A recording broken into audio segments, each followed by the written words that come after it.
BJP नेता पदार्पण कर स्वागतम करने बीजेपी कर्मी मैंने वेलकम करने संपूर्ण भाव में ठिया ओभरब्रिज राजमहल छक ओभरब्रिज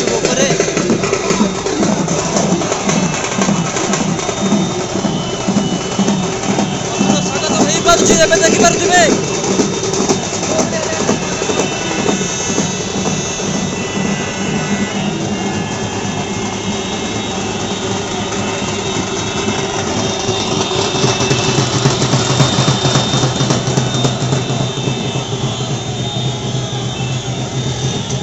भाव में फूलर वर्षा होची देखि पारुथिबे।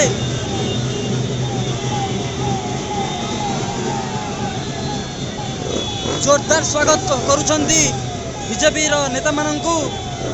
बीजेपी नेता संपूर्ण भाव में